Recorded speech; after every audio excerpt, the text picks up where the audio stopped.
The views and opinions of the hosts and guests are their own and do not necessarily reflect the views of the management and staff of Guardian Radio.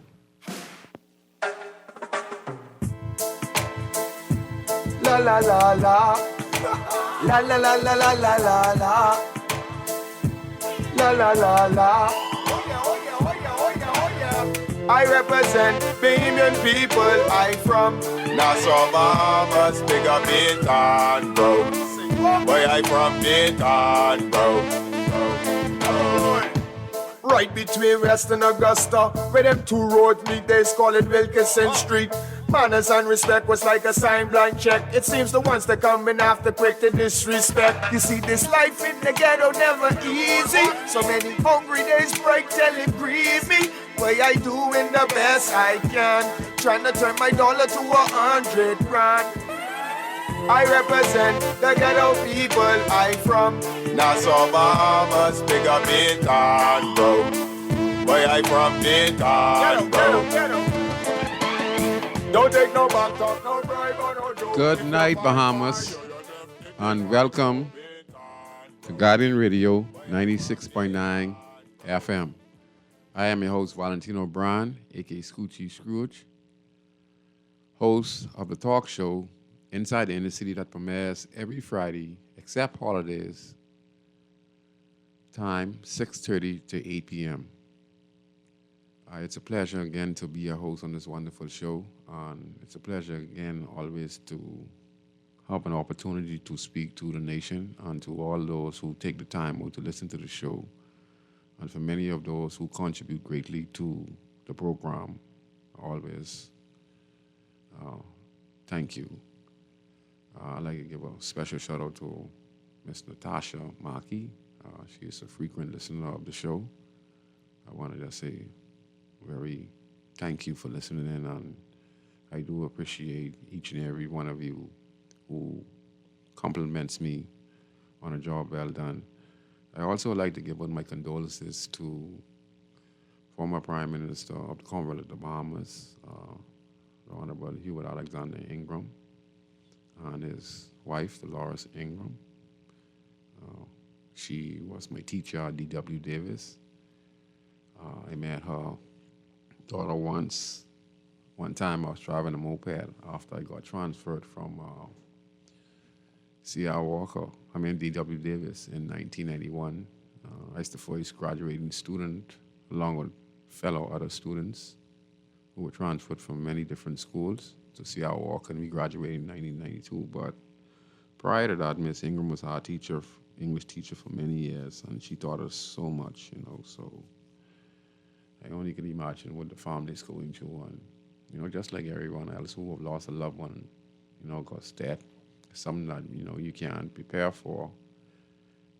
So, it's sad, but we all one day have to go through that road, not at one time, but, but the fact of the matter is people love their loved ones, and, it takes effect and it takes time, but everyone knows what a great person she was and what she contributed to the country and what their family represent on the whole. And knowing Miss Ingram, she was one of the most decentest person you could probably get to meet. In fact, we met Hubert Ingram because of her. When Hubert Ingram was campaigning in 91, 92, I think, general election, if I'm correct, when he beat Lyndon Penland to the polls. One of his first stops was at D.W. Davis. I was in 11th grade going into 12th grade. And I remember him coming along with Miss Ingram and visited inside the class and talk about the opportunities that he is willing to present if he become the next Prime Minister of the Commonwealth of the Bahamas. And, we were getting close to be the next set who were eligible to vote. So I guess we were the ones who spread the word. But anyway, nonetheless, condolences to the family. Can't explain the pain. I felt it. My grandmother, my mom, my brother, sister, cousins, so many different people, friends. And it's never easy, you know. We ask a lot of questions, but sometimes, there's questions, just there's no answer. So my condolences to former Prime Minister and my teacher, former teacher at D.W. Davis, Mr. Lawrence Ingram. And my condolences again. Yeah, telephone numbers tonight on Guardian Radio are 323-6232, 325-4316, and 325-4259. And yeah, just like to say, again, each and every one of you a very good night. Today's topic, we're going to start our show off with what has been happening in the country, and has left the country in uproar. But we have seen it happen over and over and over again in the country. And one of the reasons I came on this platform is to bring solutions to these issues that we are facing in the country today. I was a part of it, helped start it in the country, and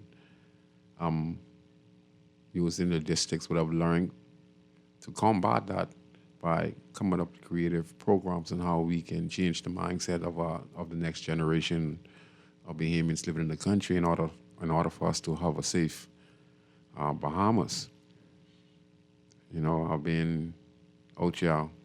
I have the most experience dealing with these particular issues in the country, and collectively with other people who have the same kind of concept and understanding, or might be more talented than me, or we could put some strategic plan together simultaneously, and collectively we can make a difference.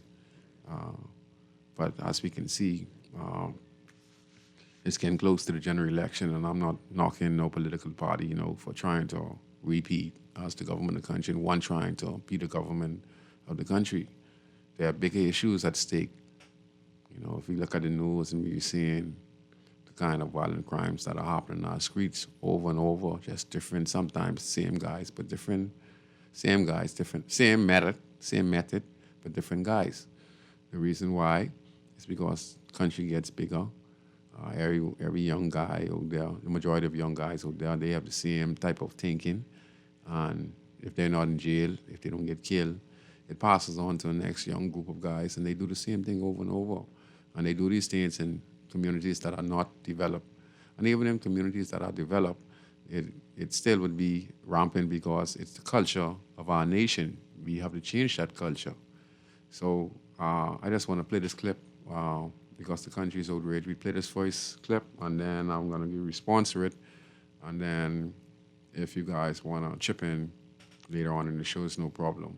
Okay? Go ahead, Mr. Chris, producer. For that little girl who watched her father brutally murdered, she is going to be traumatized for life.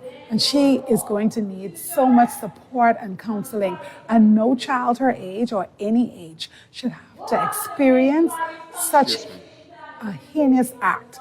And so I'm very disturbed by that. I'm very disturbed to know that they were so intent on delivering death to that gentleman who does not deserve it, because we have a justice system. And so even if somebody needs some sort of intervention, that is what the justice system is for. And that is not to be taken into any individual's hand to execute justice on our streets. And so he didn't deserve it, but even so, she definitely didn't deserve to have to witness that. And so I'm very concerned about where we are as a nation, and we really have to act now to deal with this. We have to have stricter penalties. We have to have a no-nonsense approach to crime in general, to crime involving women and children, to crime witnessed by children, to crime in daylight, to all crime. Because reality is that when you take a father away from that home, that girl now has to grow up without that support she needs. I think that's Senator Maxine Seymour. She talked about the incident that happened with the 4-year-old, as he was shot multiple times by 3 young individuals who showed no remorse for human life. And it's just remarkable that she was not hit because, the guys them really was intent on killing their target. I heard that it's a mistaken identity. They were looking for a particular gentleman who was driving this vehicle. And it so happened that this young gentleman was the one who borrowed the transportation probably to do some chores with him and his girlfriend and his daughter. And tragically, the vehicle was targeted.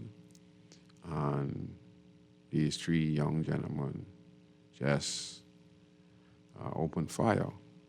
And he was hit multiple times. There were bullets going from one window to the next window, through his body to the next window. He probably was dead he was shot inside the car. He dropped on the ground, car door open. Guys run back and forth. Went back. They overkill. Went back over him. Fired a shot. Gun stuck. Emptied the shell out. Put a fresh shell bullet in the firearm. Fired the next one. Gun stuck. Did it again. His friend came, fired some other shots, and then they jumped into the vehicle and they pulled off. And,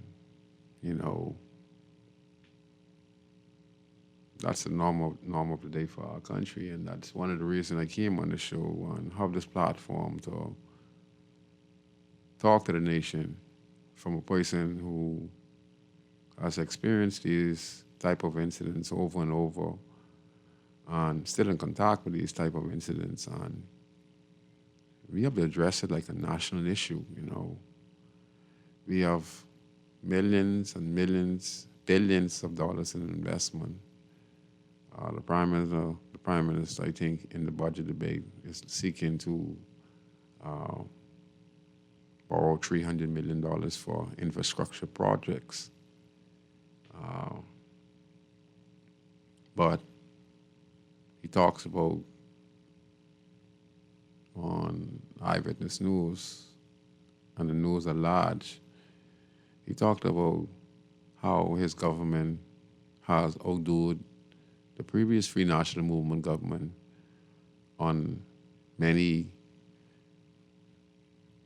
infrastructure development, talking about Exuma, Freeport, here in the Nassau New Providence. He's talking abroad. He's talking about the deal they signed with the African bank that was signed recently, where I think they got anywhere close to $200 million. They have signed major deals in many different companies across the world. And he talked about how many individuals they've hired by the public service. Just recently, you can see, I think, close to 500 pensioners, national insurance beneficiaries who have retired from their individual posts over the years, whether the police officers, nurses, and doctors, has been rehired. And some will be given close to $100,000 in perk and also perks. And still will receive their pension and their national insurance.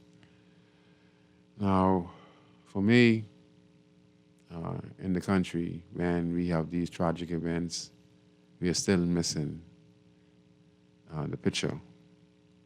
The picture is we have to invest millions in the redevelopment of the communities where all of these incidents are happening. And where they're not happening, it is a branch off from the inner city community that is transferred from the inner city community to individuals who frequent the communities. And if we don't say we're going to invest millions and have a program that is going to be continuous, whether the Free National Movement wins the next general election, whether the PLP is successful in being the next government of the Commonwealth of the Bahamas again for a second consecutive time. It does not matter, because at the end of the day, as we talk about the public outrage, I've been seeing this for many, many years. We get hysterical when we see these incidents. We get reminded, just happened 6 months ago or a year ago, similar, but in between there, we'd have other murders that are occurring. But some are out of the ordinary that captures the nation's attentions. And some of those cases are like Marco Rocha, and the little girl who was Adela, who was recently strangled and raped and murdered. And then the elderly 72-year-old elderly lady who was also strangled and raped on, what's the corner name, Ross Corner, Gibbs Corner. And we get riled up. But the thing is, nothing's never going to change because we're not serious as a country. I heard the lady senator saying we got to have stiffer penalties and we need to this and that. Well, I agree on everything she is saying, but do you think stiffer penalties is going to stop what's happening in the country when the mindset of the individual is to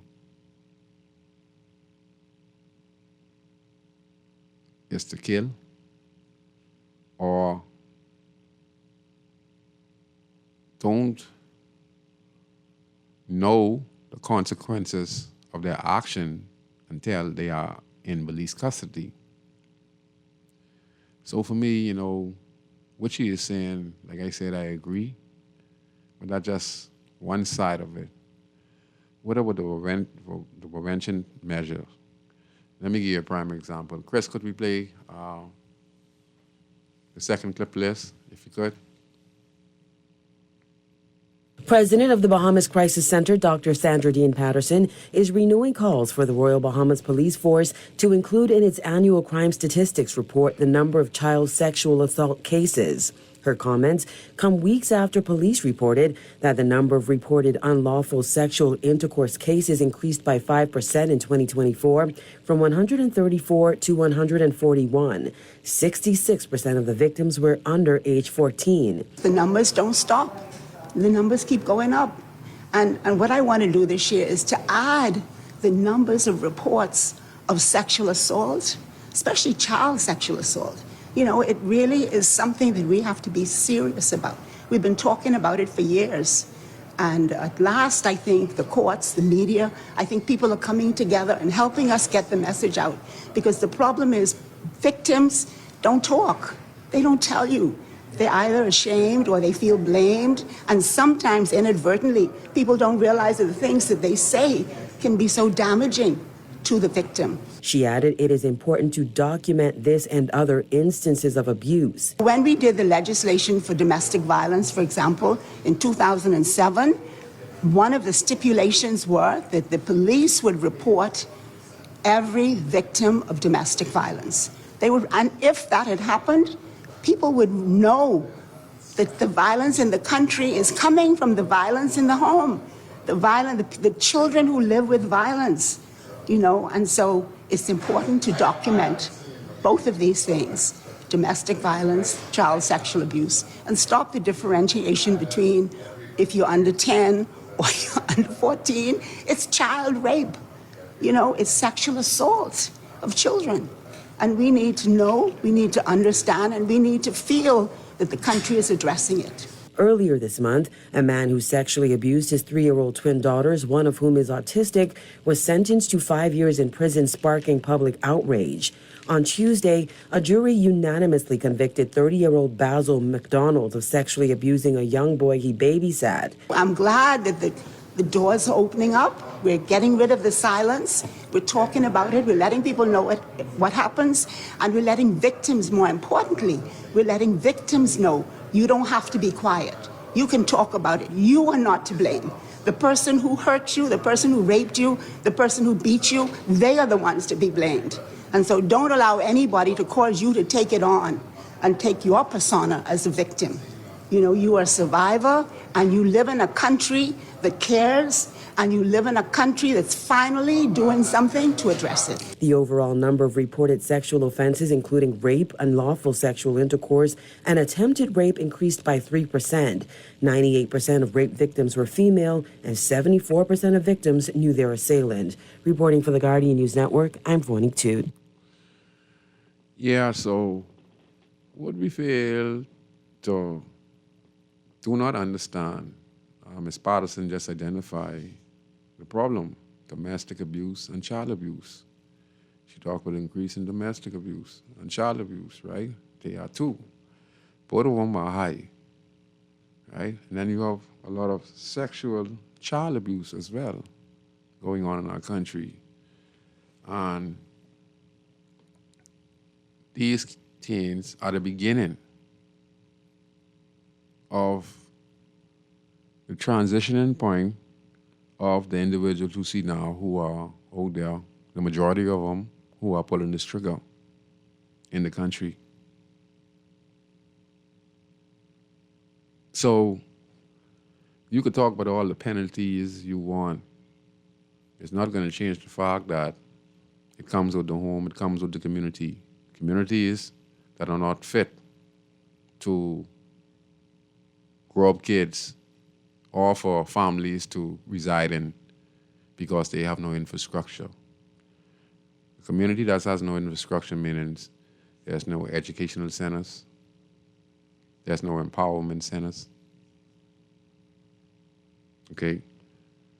There are no small businesses that could absorb unemployment, high unemployment in the communities. Because if you have more small business in the community, then you can absorb some of the problems the community face. Because there will be a lot of work being trickled down from a lot of small businesses in the community. Because a lot of the guys and a lot of females now could get a little job, work into one of the little local stores, or someone directly start their own little small business in the community, and they themselves could start to fix their problem. Because, they could spot a child abuse that is happening in the community. They could report it now because they're networked now, because they're talking to one another in the community as business persons, and they come up with strategies and how they can continue to help one another establish the community, whether it's cleaning up in the yard or saying, we're getting together to have an event for the kids, or there's a person around the corner there that is in need.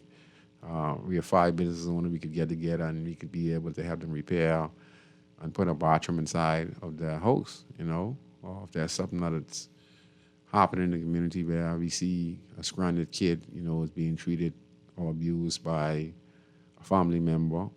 And most of the times, this abuse comes in because people are so poor that they take their pressure out on the kids, because the kids are nagging them, asking for internet, asking for something to eat, and, every day, constantly 3-4 times through the day, parents struggling, kids keep on asking, and, you just show the pure anger, some intentionally, some unintentionally, and they lash out and, they hurt the kid.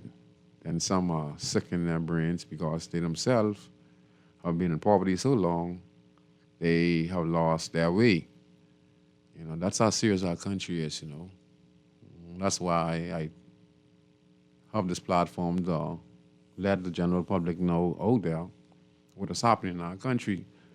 I'm not perfect, I don't take nothing to myself, Like I said last week, I just a Bahamian citizen want to make a change in my country and wants my country to do better for its citizens and myself, I'm not a perfect man, but I try my best to be the best that I can, to be a person who can keep their word as much as possible, a person who can help the best way I can.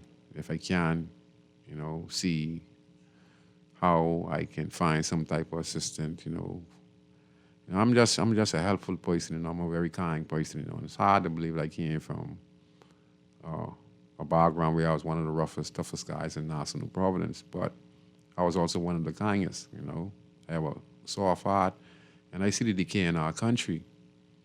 And why is our governments, celebrate, like I say, the prime minister is celebrating how much persons they hire in the public service.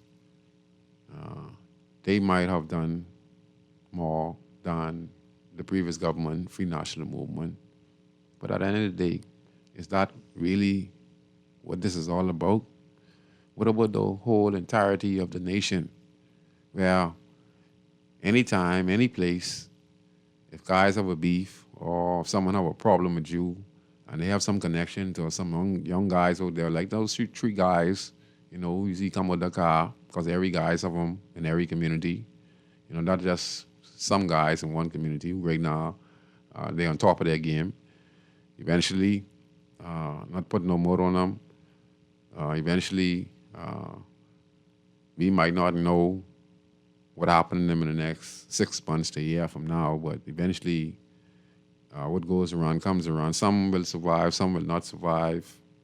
The only way we know is like if we get the information, but we never truly have the evidence, but the street talks. And like I say, every community has guys like that in the prison, a liability. And you don't have to do nobody nothing in the stand right now, And I just say if you have a little argument with an individual to work, and, you can't on such a type of way, and you say something that is out of character, and in return they respond to you, they could go get these same guys right there, and you never know what hit you. That's why sometimes you look on the news, you would see guys in the bush when you pull up in your parking lot. You find three guys running up on you.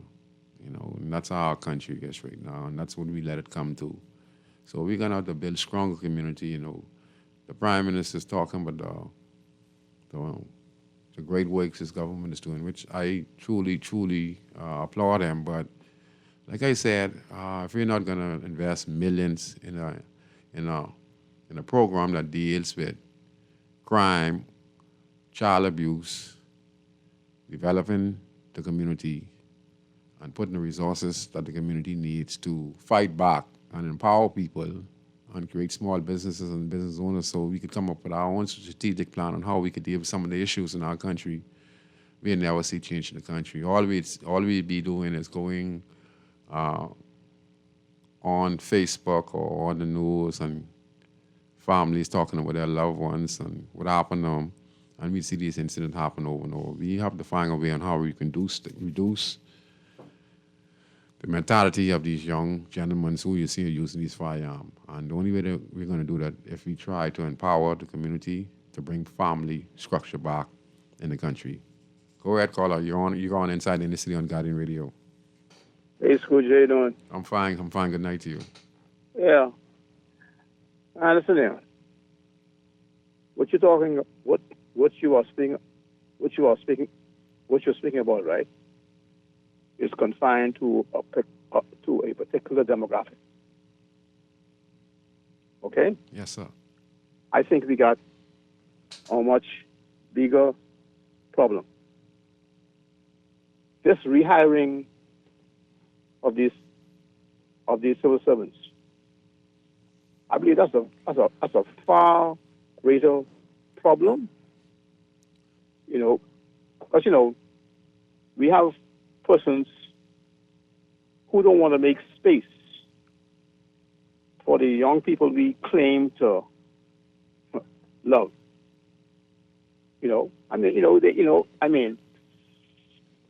Pension plus a salary, plus all kind of other fringe stuff, right? Yes, sir. And and those things that they are getting, right, they amount to the average salary a lot of our young people are making a year. You know, listen, I feel so. You saying? Yes, sir. Go ahead. See, and a couple of months ago, we had this thing on the middle class survey, right? Yes, sir. And how those folks need like between $10,000 and $12,000 a month, right? Yes, sir. But what was left out is that they only spoke to persons who were paying rent, and they didn't include persons who were like having a mortgage, right? And trying to attain middle class status.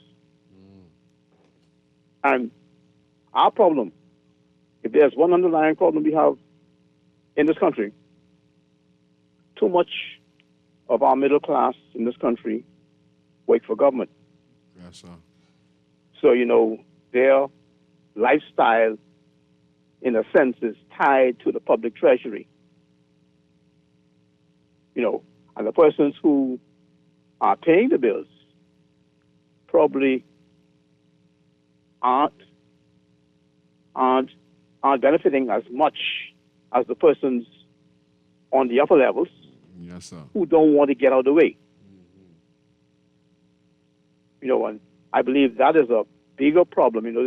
This thing started, and it's something that seems to have been agreed to by both the PLP and the SNM. But nobody's talking about it.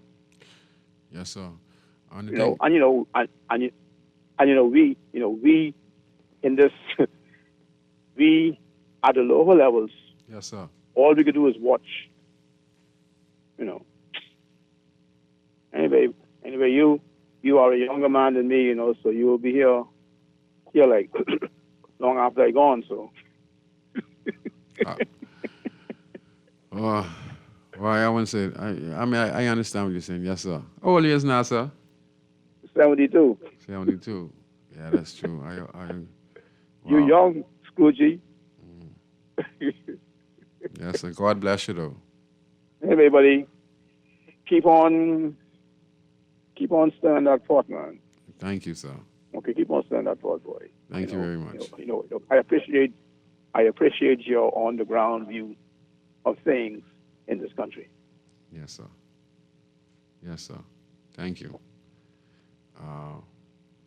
And that's how it is, And what makes matters worse is that we don't have no contingency plan. It's crazy, man. I mean, haven't we seen the chaos of our young males and females are doing in the country and say enough is enough and say, you know what? I'm going to establish a program that is going to have millions of dollars invested in it. And we're going to invest in each community in a 20-year period where no government can come in and cease, cancel, and review. The only thing they can do is look at the financial expenditure of the funds that are supposed to spend that goes directly in the programs and development, whether it's building houses in the community, whether it's, say we're going to take $1 million and we're going to help 50 young persons in the community establish their business, or we're going to say we assess 10 houses in this city community, the spot, and we're going to see how we can purchase it and then find individuals in the community who needs a home, can rent to own. and then look around in the community where we could build some barber shops and some hair braiding and some little small bakeries and etc. And like I said, this is the only way out for us, aiming, because I feel that the government is not really focused on these serious crimes that are happening in our country. They might be putting the resources into programs, but the programs are not really being that effective because the programs are not on the ground. And if they're on the ground, it's led by individuals who support a particular political party. Well, there's something wrong with that. You understand? Now, it might get bipartisanship where we could have both parties spearheading the project. But when persons are getting paid to make the government look good on a national issue, it seems to take away the purpose of the nationalism of the program, because you're going to need all hands on deck. And the more people who are part of the organization has creative ideas on what can also happen in the community. So when you go to develop some of these communities, and you're saying, someone could come up with something creative, like what we could do for the old folks or what we could do for the little children. Ideas come up once people are given an opportunity on a fairly basis where they can be a part of the contribution of the development of the community with a little helping hand. So, the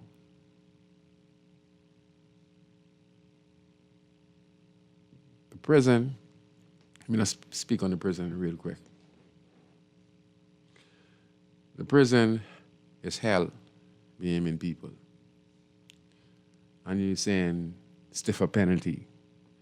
Well, there's no stiffer penalty than being in Fox Hill Prison. Okay? The Bahamas Correctional. Okay? The no name.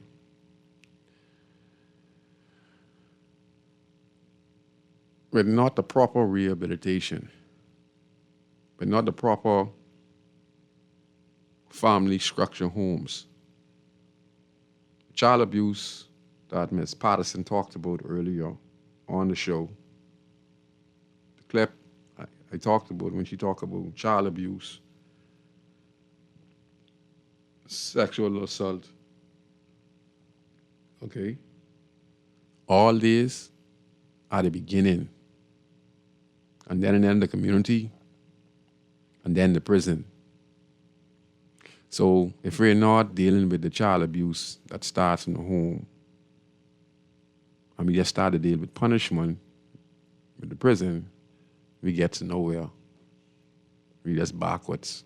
So until we realize that we're going to have to start from the front, that means the schools have to be invested in millions with creative programs like fisheries and agriculture, marine science, and scholarships. And we're going to also have to find a way on how we can.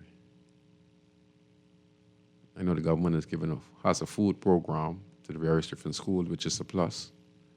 But I think we can have to invest more in the schools now, where we can have to give the kids them some little vouchers or something, because if we have billions being invested in the country from foreign companies, why not let's ask them and say to ourselves, look, we have a feeding program to the school, but instead of giving us the 50 million, why not take 10 million and put in the feeding program, we give vouchers out where these kids them could go to the food store or the tennis store or the clock store, where they can buy their supplies that they need for themselves. These things we're going to have to take. These are just ideas, That's what I'm saying. We have a lot of investors. So we have a lot of these investors. Instead of taking the 50 million, let's say we're going to take 10 million. See, it's got to be a creative thought of mine coming from individuals who are open to God's thought. And then in there, he'll give you some ideas. That's what I'm saying, you know? We can ask these investors who want to invest in the country by giving them free taxes. But we could, same time, we could take these monies and put into something useful. But our kids need the best shoes. They need the best food. And when they go home, they take the pressure off the parents until we can get the community built up. And this is how we can assist the kids them in school. You know, if the kids have got a vouchers that they get from a company, you know, come September, where they could go to John's with the vouchers and get some clocks. You know, then they could go to the next store and get a nice uniform with one of these cool sport industry that comes to invest in the country has the offer and say, this is what we want to do. You know, we want a 5% or 10%. And this is what we'd like for you to do. And in return, we're going to give you some throw down taxes somewhere, somehow. I don't know. You know, I'm just talking naturally because we have to invest millions and millions in the inner city community. We have to invest millions in the prison. We have to be able to reduce the inmates that are put before the courts and go to prison. Because if you don't get that statistics down, meaning I think we have 1,700 young men in prison, and it might be 1,400.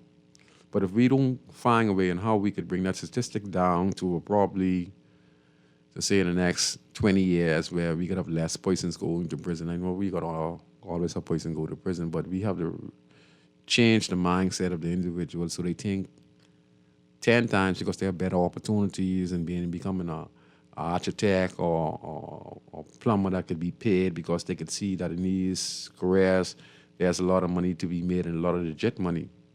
You know, and this would change their mindset, you know. We're going to take this call on Guardian Radio. Hello? Good night, good night. Hi, good night. How are you tonight? I'm fine, Mom. Oh, okay. You realize that the suggestions that you're making already exist in schools, right? Okay. Wow. Uniform with social services. Yes, ma'am. The feeding programs are already there. Yeah, I know about that one. A lot. Yeah, the uniforms too, through social services. You can go and buy all, you get your vouchers already from social services in September before school opens. Yes, ma'am. Wow. All right. But as regarding investors, what I would suggest that they invest in the curriculum. You see that same John Canoe? Yes, ma'am. Yeah, that there. And also, invest in some programs in the schools, like enforcing John Canoe, enforcing sailing, which is the which is now the national sport. Yes, ma'am. Also, I would say, investing in the Constitution being enforced in the schools for the kids from very small. Yes, ma'am. And then there are some kids that are not academic, okay? They like working with their hands, okay? Trades. Yeah. But all of these stuff that you're suggesting already exists in the school. Yes. But only thing. Okay. Yes, ma'am. The only thing I Each say. child, listen, in school, Yes, ma'am. or even if I may say so too, all right? Yes, ma'am. And this a little bit sensitive. But if an investor come in, say, invest in like you see these young girls now who 12 and 11. Yes, ma'am. Right? They need, you know what they need, right? And people are luring them away because a lot of parents can't afford that. You know what I mean? Yes, ma'am. Little sanitary stuff. The hygiene. Like deodorant. The hygiene. Like deodorant. The hygienes, yes. There you go. And I Yes. don't think I need to go any deeper into Yes, that. yes, But yes, a lot ma'am. of them need that. Yes. Things like that. And Even we- the school bags Yes. already exist with you getting that in the school. But some things that is causing social problems, Yes, ma'am. right? Causing the little young, particularly among the young girls, Yes, ma'am. all right? You need little deodorant. You need little hygienic stuff. I know you don't talk about that. And yeah, and people And you got some folks out there, all right, little sinister folks out there who will provide them with that, all right, and lure them away. Yeah. That there. Wow. But listen, you have people of contract for providing lunch every day in the school. Lunch, breakfast, school bags even. They got the giveaways every year. You could get vouchers for uniforms. There's no reason for no child to be absent from school. But, like I say, right? Yes, ma'am. That same little problem right there with particularly with young girls. Yes, ma'am. The hygiene. That is hygiene what equipment. is needed. Wow. And trust me, you will see a big, big difference. Okay. You see? Yes, and ma'am. I don't see with this VAT thing would coming, this VAT-free thing would coming on April Fool's Day, all right? I don't see why it don't include the little hygienic stuff. It doesn't include that. You know that, right? No, you're making it aware, so I'm glad you have the opportunity to go in the area. You go and check it. No, ma'am. It ain't on them hygienic stuff for these young girls. Yes, ma'am. And that there's a lot of problem for, particularly between the age of 8, Yes, ma'am. say 8 and 13. Wow. That there, a lot of stuff right there is causing a lot of social ills in this country. So we need, causing people to go astray. So what we need see? to is a department where young females like themselves could go in the guidance council and have these teens when they need them, and they could also teach them how to use them properly, even though they're gonna. Even that, invest in that as well. Yes, ma'am. You understand? So but that is a big, big problem, and people are luring them out. Okay, listen. Oh, you want this? You want that? Wow. All right? Yeah, I give you the money for that. No, sir. Not today. You see what I'm saying? Yes, ma'am. And I know you follow me on that. Yes, ma'am. Everyone all follow right, you but on as it. far as lunch and uniform and all of that, Yes, ma'am. that is already provided. But no reason for no other children to be out of school. Wow. There you go. And invest in the John Canoe, the Constitution, being in the school. Invest in having these kids. Because like I said, a lot of children don't want they don't want that in-class thing, and all of that. They like the artistic thing. Yes. A lot of them wanna do here. A lot of them probably wanna, fringe, whatever. You understand? They want to work with their hands. Because there's a great economy for that kind of hair braiding and stuff like that in these communities. Great invest in that. I know one time ago, Daddy say, well, okay, hey, now, I is a taxi driver. Mommy is a nurse or a store vendor. Yes, ma'am. You're going to be a lawyer. No, son, not today. Not with these kids. Go in the, invest in them becoming the best that they can become. Yes, a lot of them don't need that to become. A lot of them don't want to be no lawyer. No. They don't want to be no doctor. No. They want to work with their hands, and they can become entrepreneurs and make plenty money. Yes. All right? Offer that. Invest in things like that. Yes, ma'am. But particularly, like I say, yes, ma'am. that same thing with those same young girls today. The hygiene. That's causing a problem. Yes, ma'am. Anyway, listening to your program, and I congratulate you, okay? Yes, ma'am. All right, bye-bye. Thank you very much, Mom, for your great input. And remember, I told you it's a great mind, things alike. And if we get together as a community, we come up with solutions. And you see how the lady came up with a solution concerning the kids on what needs to be invested in. And you could imagine we have a hygiene department, part of guidance council that deals with, having the young lady, she didn't want to mention it, and I also don't want to, because these kind of stuff is private. We know what we're talking about. We're talking about, the stuff we get off the shelves and, the stuff we clean the female out, and et cetera. And instead of them using tissue, they could go to guidance council. They know, like, it's once a month. They could go and get their stuff probably once a month. If they don't have it home, they could go to school, because a lot of teasing is going on. And then, like the lady is saying, that they could be dragged out to individuals who looking to take advantage of them because they have what they need and they don't want to be embarrassed in school because, some of the girls, see them using tissue, and they tease them and stuff like that, because they got to take the tissue out and show it inside the toilet, and then, other girls there. So, like the lady said, that's how we need to invest in our younger generation, especially in the schools. I did know they had a feeding program. I think I heard the lady said about the uniform, and she talked about, the feeding program, which I knew about, but not the uniform program. But like the art someone, which she said also, what about the shoes, get to invest, in tennis, their PE, kids can go to Huffers, stuff like that, get 2 pair of tennis for the year, to last them for the year, or 1 pair last them for PE, because, they take the pressure off the mom and dad who really wants to support their kid. But sometimes they just don't have it, because, like I said, the biggest issue in our country is where the expenditure goes, where the taxes are collected goes. And when you look at where the majority of the budget of the money is going, it's going into the pensioners, okay, to pay former public servants who have done close to 50 years. And and we also bring in back retirees to come back and receive $100,000 POICs, and plus they were receiving the pension, and plus they be also paying national insurance. So I just like to say, that's where most of our funds go. And it goes in the hands right back to our people again. I've said this last week on the show.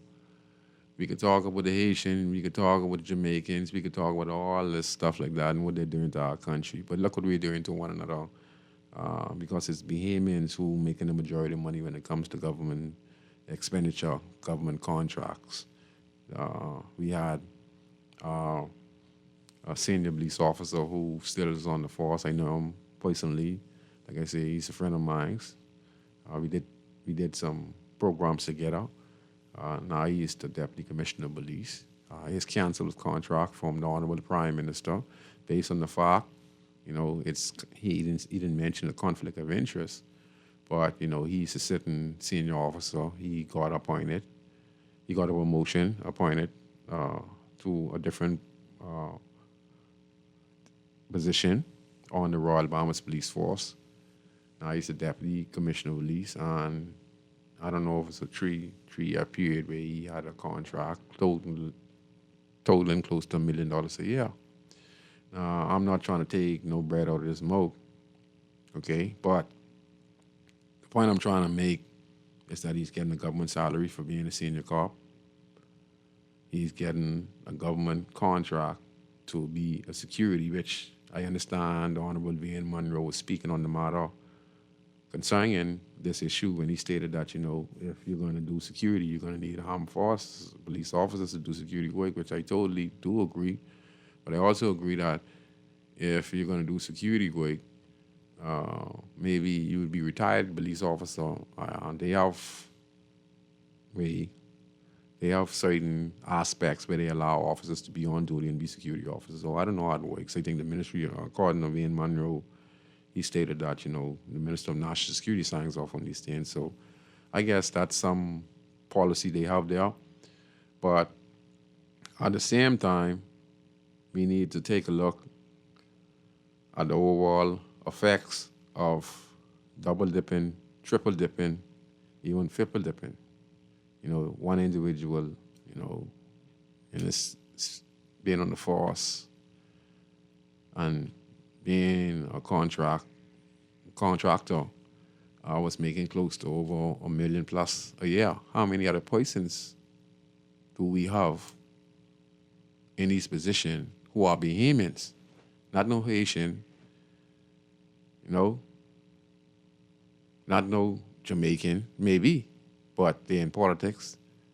But if you look at the majority, they are Bahamians, retiree, pensioners, former police officers and stuff like that receiving pension, some double dipping, some triple dipping. And this is where the tax is collected. The tax is collected from the bottom up. We have customs. They talk about their income in the millions. We talk about immigration, people want to get their papers sought out in the millions. We have customers with our key. We pay taxes on our car, license, insurance, and etc. It's very high for trucks. We pay our taxes on electricity. We pay our taxes with the VAT when we go to the food store. Water's on everything. So basically, we have real property tax. And all these things that are being consumed goes right back in the hands of people in the political party, of those who have done their time, and some truly deserve to be having their pensions now. I'm not knocking that, but I'm saying this has become a policy now to empower those who are part of the party. And to me, like I said, it's close to the election.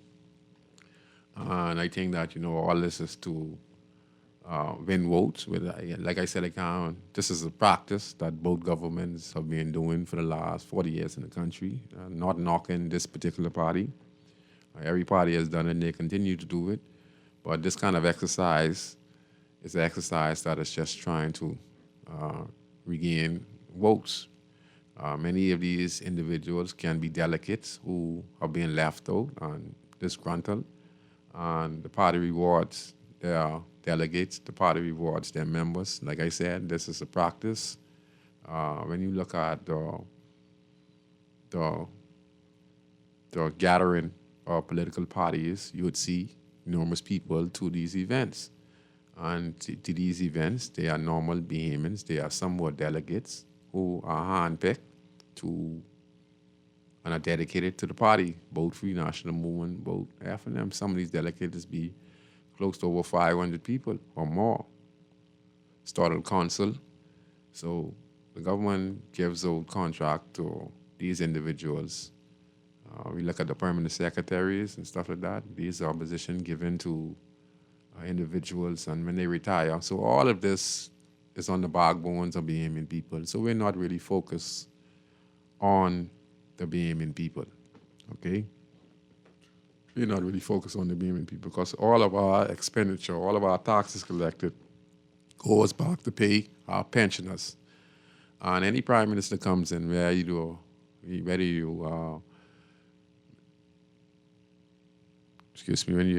you're prime minister, the Honorable Brave Davis, whether you are lucky to be the next prime minister of the Commonwealth of Bahamas, Mr. Michael Pintard, their job, whether PLP or F&M or anyone who is a part of the civil servant who have done their time, they have to find the money to keep government going. And then they have to get perks as well. So we have to look at the expenditure that government spends on these signing of contracts and see how we can reduce those, and let's start to reduce the number of expenditure by how much contracts we're giving out. Because some of these contracts they're giving out for $100,000, that could be 5 different persons in that department who can do the job, and then you have more personnel. That's like, instead of giving one teacher $100,000, to make a job easier, you can give her $40,000 and you can give some intern 40, 50, you could give them $15,000 or $20,000 a year. So what it does, you get a teacher get 40 to 50 grand, you get 2 interns working with her. So now they could deal with a class full of students up to 30-something students because you get 3 interns, and they would go desk to desk, and they would help the students them with their education. And that's the way we're gonna have to think, We could play the last clip, Chris, if you. Oh, that's the last clip? Yeah, sorry about that. Yeah, okay, that was the last clip. Yeah, so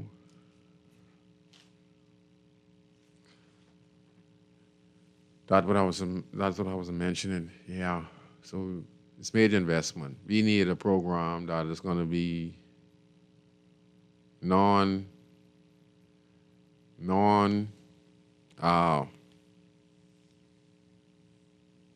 I should put it, should be interference once a contract is signed for a national development plan that is responsible for the development of the inner city community, which would have millions on it to do infrastructure work yearly on every community in a 20-year period, that cannot be stopped, canceled, and reviewed by no government. It should be continued. And if people who are part of political parties lose their position as the director or manager, then there should be some way how, if they're doing a fantastic job, then there'd be some way how we could get he or she to be involved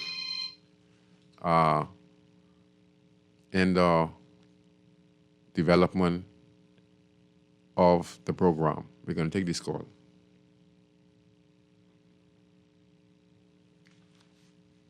Go ahead. You're on inside the inner city. Good night, Scrooge. Good night. Yeah. How you doing, man? How you doing? I'm fine. Good night. That's good. Yeah. Hey, Scrooge. Go ahead. That like school lunch program. You think it's a good thing or a bad thing? Well, honestly, it's a step in the right direction. I wouldn't say it's a good thing. It's a good thing. I just think that, add a lot of fruits and vegetables to it. Make sure that, like I say, it's healthy. You got to also make sure that it's plentiful, for a kid, because you just can be, one little spoon of rice and no, I just saying, go ahead. Yeah. When I look at that whole program, right, that they're looking at the generation coming, by the time they get to be adults and everything, right? Yes, sir. Those children are going to feel entitled. Yeah. They're going to feel like somebody owed them something. Okay. They're going to be lazy. I see where you're coming They're from. going to be, I beg your pardon? Go ahead, Anton, go ahead. You're going to be lazy. I mean, like, basically, you can't do that. America's a good example. You put people on welfare, and welfare, the grandchildren be on welfare and all. It's a psychologically broken. It can't be like that because they be lazy children. Adults when they grow up, they be looking for people to always be giving them something. They be thieving. They be doing all kinds of things because they wouldn't want to work. They feel like, everything is free because that's how you bring them up. You can't bring children up like that. And deeper than that, right? Mm. Most of the homes are run by single parents, right? Right? Yes, sir. Okay. Now, the mothers who go out, look at all of them. 99% of them, nails did, hair did, if they bleaching did, tattoo, all that did, and they take hours to do that, right? But they can't take half hour to cook a pot of food for the children. You see what I'm saying? And that's the problem. That's the problem right there because the children growing up, they got the same mindset of their parents, the mother. Even some of the boys may pick it up. Yes, sir. And that ain't cool. Yeah. Parents must be responsible for their children. They feed their children. They know their children are allergic to. They know the children could eat. Everybody kind of the same pot. Hello? Yes, sir, I'm listening. And like I say, it's a bad thing. And personally, it's political, very political. Watch when you see this upcoming election come up. Watch the politicians boast and brag about how many children they feed, giving them the taxpayers money to buy food for children who the parents even they checking for. When they reach a certain age, you think the government could still be giving them handout? No, it's going to stop. And that ain't cool, man. Mm. It ain't cool just to see for a politician to get voted in because you feed my children, because most of them in school and they ain't even belong at school. That's something I would never even go to do as a prime minister or anyone in power because that's not something to even be proud of because it shows you the condition of the country. If we have to be feeding our kids, if the parents can't feed the kids, but we feed them in school, which is it's a plus, but we understand. But it's prioritizing things right now. Yes. Food before all this makeup and all this BS and it's so much stuff what ain't necessary. Yeah, it's a lot What is necessary is the children. Yeah, I know. And Just the main focus is them, not the woman. It ain't about her. It ain't about the man. It's about the children. we have a lot of broken homes and people have just lost their way. They just need to be trained themselves. A lot of them just, like you said, are just And broken the government people. ain't supposed to be doing this free lunch thing because they can't. I'm talking about continue that forever. It's only for politics and politicians for here and now, because that program, I don't think that'll go on. And next time the politicians come in, they'll stop it. Right We need to be focused, man. Yeah, empower the people, let the parents and be able to feed their kids. The parents, that's for the parents. Time for no government and no handout. Yeah, I feel you, but like they said, there ain't no choice right now. That's what they come up with because they say a lot of kids is becoming to school hungry. And like I say, I agree with you, what you were saying. Yeah, but if they come into school hungry, look at the government need to put their foot down. All this falseness in this town. Look around, good. I mean, we got to point the finger at government because there's the one. I mean, all this clowning going on, like everyone, and these women, man. Like everybody everybody they got to put these those funny looking wig on and all this and all that and be all this. Everyone, they misguided bad, like you say. It's a foolishness.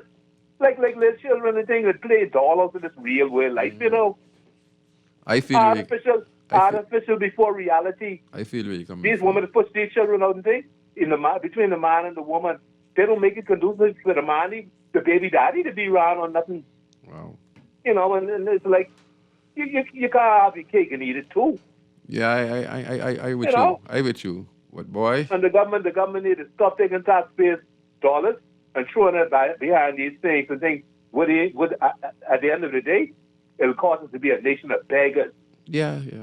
That don't make no sense. Just to be voted in again. Oh, I feed all the children in the school, and they was hungry, and we did LA. We look around, and I go to the school and I feed them myself. Get a life. Them parents, the government's supposed to make them parents responsible. It gives you when you see that, right? It shows you how I should say it. It shows you how poor we are as a nation, because like I said, if you're gonna see kids getting feed to the school, and like you're saying the parents don't prioritize their life spending, what they hustle, they want to get it wrong, man. In some instance you completely correct, but also it comes to the fact that we have not teach them how to be parents themselves to make the right decision on what to prioritize in their lives, because Scroogey, hey, not even to say if they even ain't no parents, You know what the real deal is? Yeah. The acceptance of each individual as themselves to be who they are and accept themselves for what it is. Yeah. And don't worry about the outward, Yeah. Worry about the inward. I hear you. Huh? I hear you. Everyone worrying about how they look. Oh, they look. And they got the stinkest ways, teeth in it, doing all the wickedest things. Yeah, it ain't about looking. It's about being. You're making a good point with that part. And, it's like this lost people. Yeah. You living in your body all your life. Whoever you is, I don't care who you is, right? And you could give up within you, or whatever it is with you, your natural you, right? Yeah. To give it up for some falsity because you see something online and you see a friend or this one and that one with all these wacky looking hair dudes and all this BS. Huh? Yeah, man, thanks, man. And all this nudity and all these tattoo and all this bleach up and all this nonsense. Thanks, the government will allow it. Thanks a lot, man. I get one next call on the line. I mean, you make some good points. I can't knock on you saying it. The only thing I'm going to add on to it is just tell you this. We need education. We need parenting classes. And I agree with you fully. There's nothing wrong. You said, the only thing I'm saying to you is that, even those mothers who buy those wigs and stuff like that, they're misguided. They're misguided because they had no sense of direction. And they themselves need training. They themselves need a relief. And we, as a nation, when it comes to the feeding program in the school, I agree with you that, we should not be having feeding programs in the school because the kids them going to feel entitled to the feeding program. But I just also want to say this too. It's a step in the right direction, even though you might not like the feeding program based on the fact that you know it's going to make people believe they're entitled. Because the same thing like with the small business, when you bring it in the community and you start to empower the community, people going to think they're entitled to it. You're entitled to something if you work towards it. You know what I mean? If you put something in it, you know, that's when you're entitled to it. If something is brought that to you for the community, you know, you're saying, oh, y'all bring this thing around there for us, like we bring a community center in the community. Oh, y'all bring this around for us, that there for us, you know, that there for us. No, but you was not the one who come up with the idea. You was the one not put in the work. But it's there for you, but don't feel entitled, you know. But with the kids, you know, with the breakfast, I think that's a plus in the right direction. You know, I myself saying that if we empower more people, we empower the family, if we empower the community, we empower the family structure, we create small businesses and stuff like that. Then with the income that the family can achieve by working or owning their own business or coming up with a creative idea on how they could have revenue come in, they can be able to feed their kids properly. And then those who don't have the finance and tell the country, builds up the inner city community and builds up the country again, a lot of small business and develop it with other businesses, manufacturing companies, where the minimum wage is just for foreigners, and we could have payroll up to $1,000 an hour, et cetera, et cetera, et cetera. Until then, we just have to be grateful. It's a step in the right direction. I do not approve of the Prime Minister going feeding kids, because that's nothing for you to even go there and publicize, because that's something that's supposed to be happening for many years, and that something should not be happening now, just as well as many of the different feeding programs around the country. Walter Henschel, you know, it shows you the decay in the country. So our leaders who passed these community centers and community outreach programs like Walter Henschel's and stuff like that,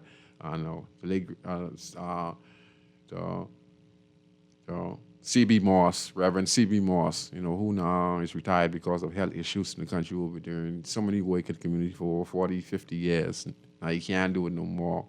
And we still not realize that all this here is affecting us. All this here is affecting the child abuse, what Ms. Patterson talked about. You know, she talked about sexual child assault, you know, and all these things are affecting us. We're going to take this next call. Go ahead, caller. You're on Inside the City. Hello. Good night, good night. Good afternoon, Scrooge. How you doing? I'm fine. Sparky here. Hey, what's up, brother? Hello?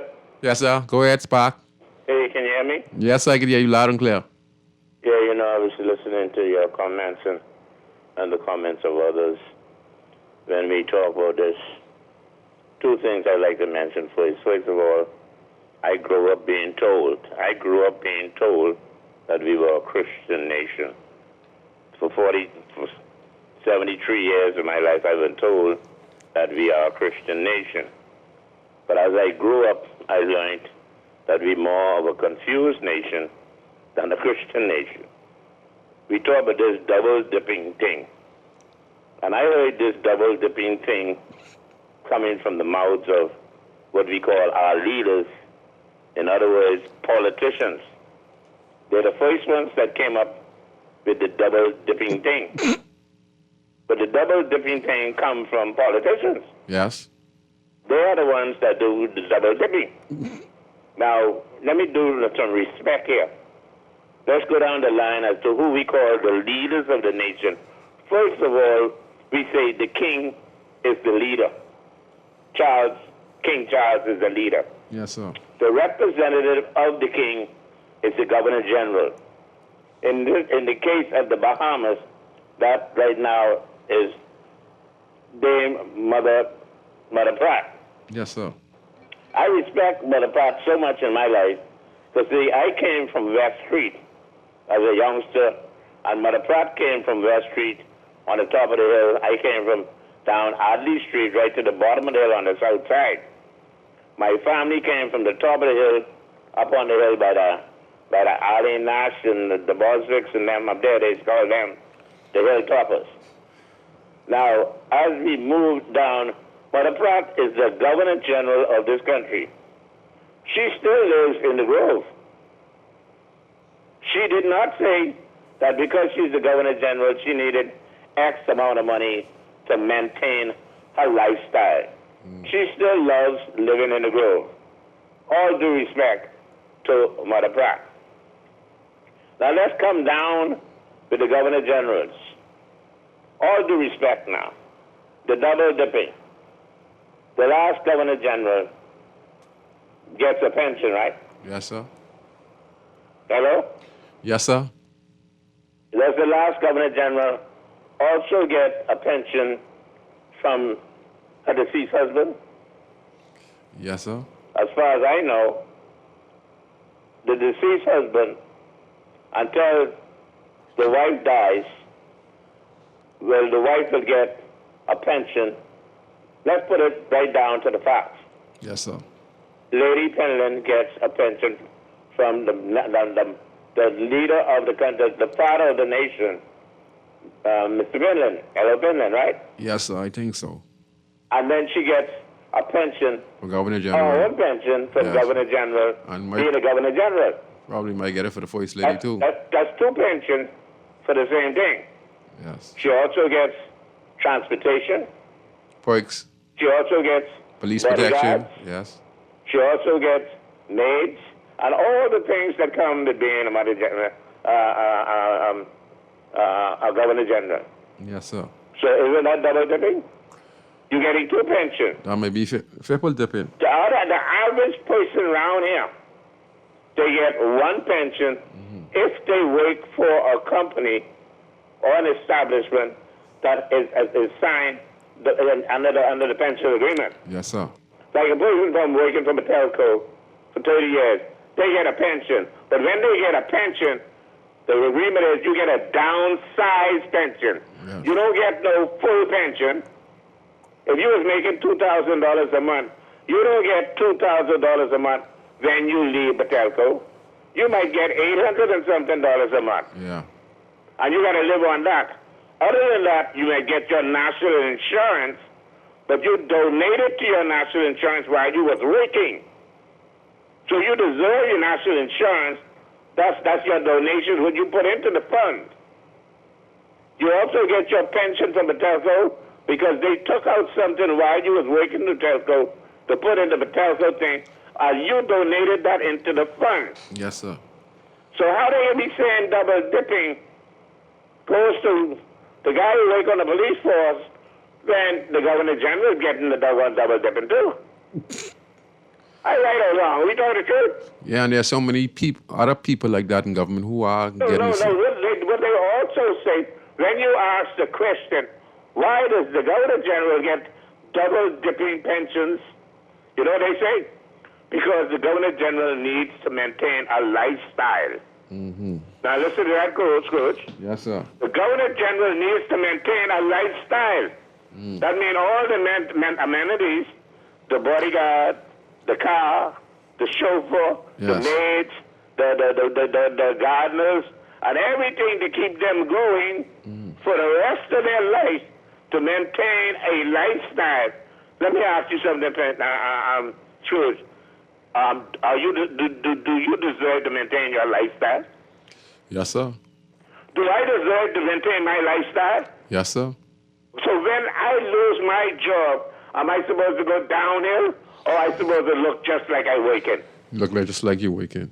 So why we don't do that? Because you're paying Why national when we insurance. don't want to lose our job, or we reach the retirement age, all we can do is sit on the doggone porch.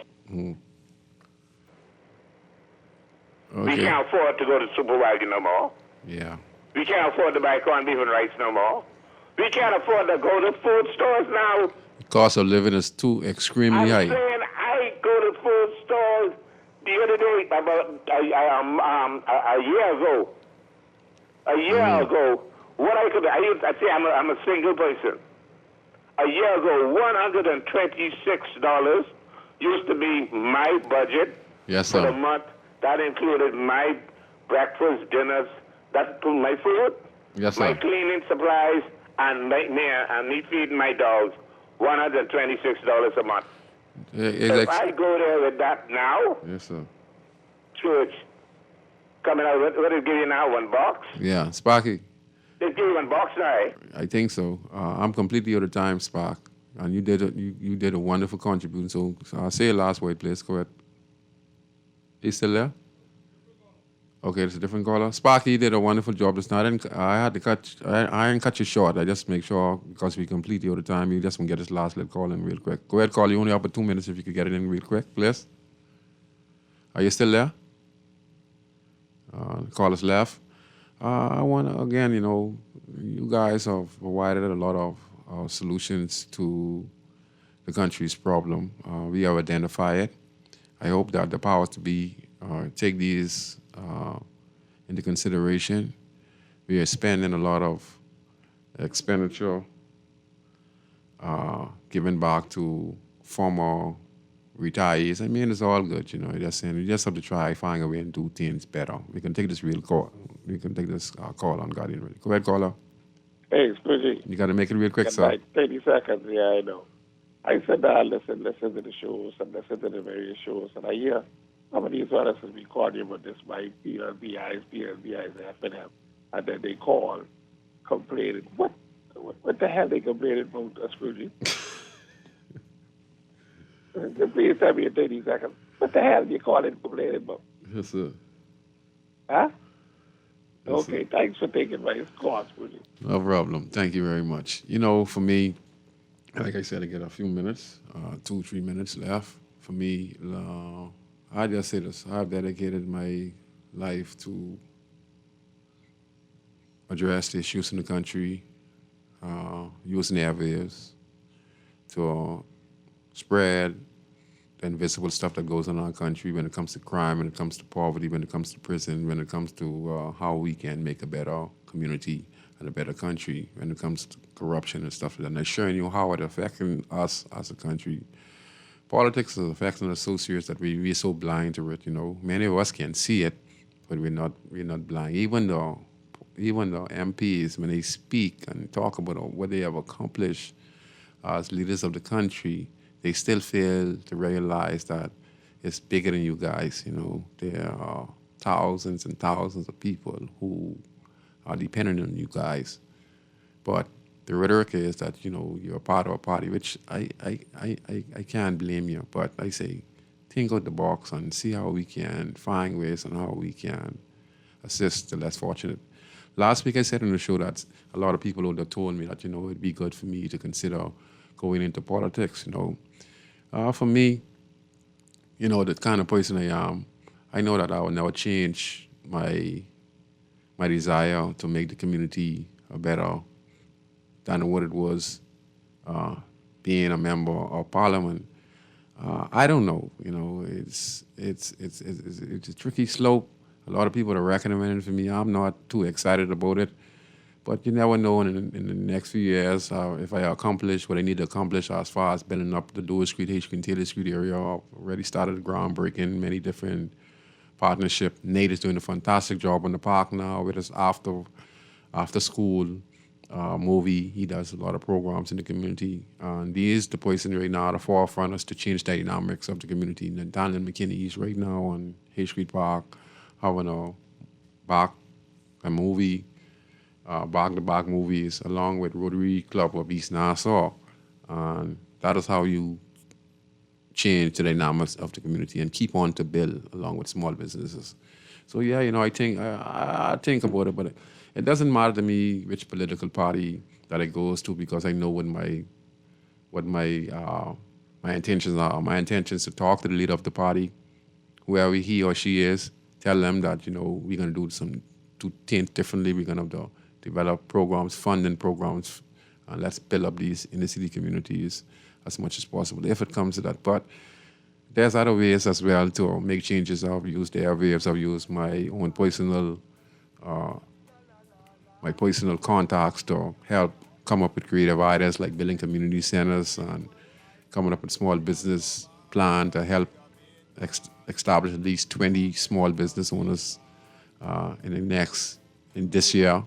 And they continue to clean up the community and build small businesses business shops in the community. So things like that, empowering the people.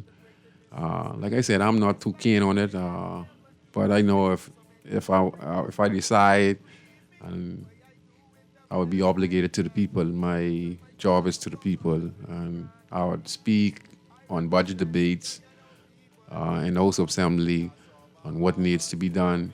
I would spend my time serving the area with a team of people to find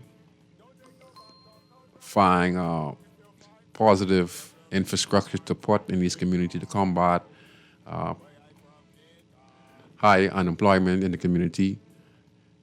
Stuff like that, Make sure that we have garbage trucks on time, that we don't see the garbage truck every 2 weeks. So in a community like being in Grandstand, you should have 8 garbage trucks and stuff like that. See if we could get our own ambulance for being in Grandstand. Get our libraries, get our museums, to work on this stuff, fix all the hoses if possible in that time. But these things that we focus on, and to make sure that, the area is cleaned up on a regular basis. And like I said, make sure garbage is collected on a timely fashion, and to make sure we have persons to monitor the area, to make sure that we get rid of dialect vehicles and make sure that there are no more run-down houses in the community, and make green spaces throughout the community, and make sure that the school kids can walk home safe in the community from 3 to 5, and make sure that no kids are on the streets, 3 to 5 programs like that. But like I said, I'm not too keen on it. But other than that, if it presents itself where it can make an even bigger difference, even don't have to be a minister, it could be someone who was a consultant, who like over the years, but has more little power to make some things happen, like with a 20-year plan, and then put a person like myself on board with the ideas, and make a person like myself be able to go and execute the plan. Okay? I'm Valentino Brand, host of the talk show Inside the Inner City. We'll see you next week on Guardian Radio 96.9. I want to give a shout out to my good friend Elroy Bryce, and again to each and every one of you who contributed tonight. And Sparky did a wonderful job. To all the callers, you guys did a wonderful, wonderful job. Okay? But we have to invest. We need a constant 20-year plan that deals with community development, with about $500 million or $1 billion within that 20-year period, or even more, to build up these inner city communities. Okay?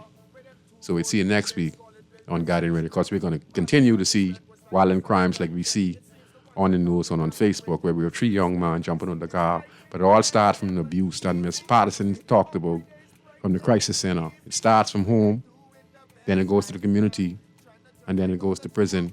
Then it comes right back prison. The guy comes out of prison, gets hired again, and does the same thing over. But it starts from what Ms. Patterson said with the crisis center. So good night. It all starts from the abuse. So it starts from the family structure. So thank you very much, and enjoy your night. I'm Valentino Brown, a.k.a. Scrooge, signing out.